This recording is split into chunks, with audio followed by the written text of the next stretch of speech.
தமிழகே தமிழகே சீரிரமை சிறந்த செயல்மனது வாழ்த்துதமே வாழ்த்துதமே வாழ்த்துதமே.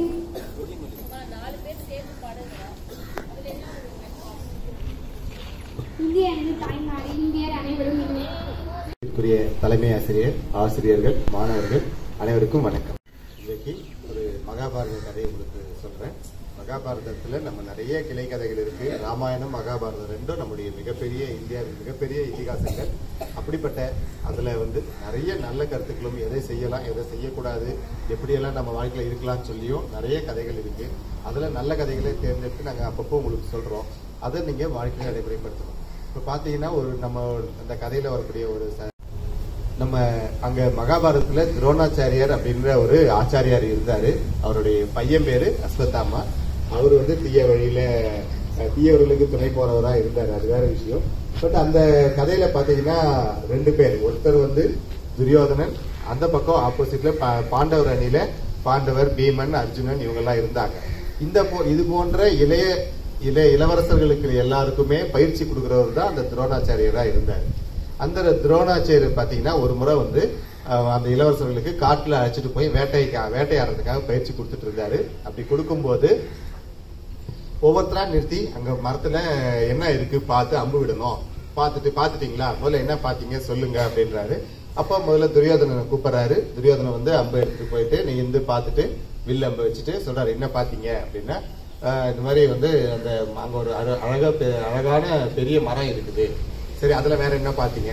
அதுல மேல 2 கிளைகள் போகுது. அந்த கிளைகள்ல பூவெல்லாம் இருக்கு. அது பக்கத்துல ஒரு பறவை இருக்குது. பறவையில ரெக்கை எல்லாம் இருக்கு, நல்ல கலர், பச்சை மஞ்சள் கலர்ல அழகா இருக்குது. சரி, ஓகே, இப்ப பாத்துட்டே, இது நம்ம பயிற்சிக்காக, அது ஒரு பொம்மை தான், நீங்க இப்ப அம்பு விடலாம் அப்படின்னு சொல்றாங்க. அம்பு விட்டுறாங்க, போயிடுது. அம்பு எங்க போய் சேருதுன்னா அந்த பறவையோட உடல்ல போய் குத்திது. ஓகே, வெரி குட், போங்க. அடுத்தது அர்ஜுனர் வராரு. அர்ஜுனன் கிட்டயும் துரியோதனன் கேக்குறாரு, என்னப்பா பாக்குற அப்படின்னாரு. அங்க என்ன பாக்குற அப்படின்னு ஒண்ணுமே சொல்ல. அர்ஜுனன் என்ன சொன்னாருன்னா, ஒரு பறவையோட கண்ணை பாக்குறேங்க, வேற என்னப்பா தெரியுது அப்படின்னாரு. வேற எதுவும் எனக்கு தெரியலங்க ஐயா. இப்ப சுத்தி இந்த மரம், பூ இதெல்லாம் தெரியலையா? இல்லைங்க ஐயா, எனக்கு தெரியல. எனக்கு பறவையோட கண்ணு தெரியுது. அங்க விடணுமா, வேற எங்க அம்பு விடணும் ஐயா? சரி, உனக்கு எங்க என்ன உனக்கு தெரியுது, அங்க விடுப்பா அம்பு அப்படின்னு. கரெக்டா ஷார்ப்பா பறவையோட பொம்மை தான் அது. அந்த பொம்மை பறவையோட கண்ணுல அம்பு போய் சேருது. இதுதான் இந்த சிறுகதையில நம்ம என்ன தெரிஞ்சுக்கணும்னா, நாம எதை நல்லதுன்னு நினைச்சு அதை ஃபாலோ பண்ணணும்னு நினைக்கிறோமோ அந்த மட்டுமே நம்ம மைண்ட்ல வச்சு நம்ம போனா மட்டும்தான் அது ஷார்ப்பா அங்க போய் சேரும்.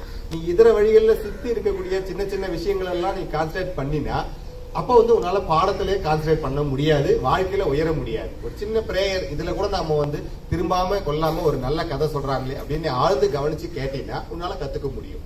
அதுதான் பாத்தீங்கன்னா அர்ஜுனன் சொன்ன மாதிரி கரெக்டா அம்ப அந்த பறவையோட கண்ணை நோக்கி விடுறாரு. அது மட்டும் தான் போக்கஸ் பண்றாரு, அங்க விடுறாரு. கரெக்டா அதை அச்சீவ் பண்ண முடியுது.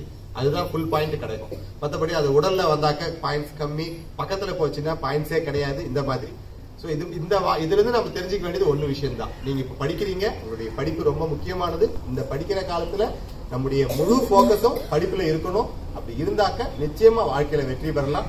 வாழ்க்கையில் என்றும் நல்ல பிள்ளைகளாக உங்களுடைய பெற்றோருக்கும் இந்த ஊருக்கும் நீங்க நல்ல பேர் சேர்க்கணும்ன்றதுக்கு வாழ்த்துக்கள்.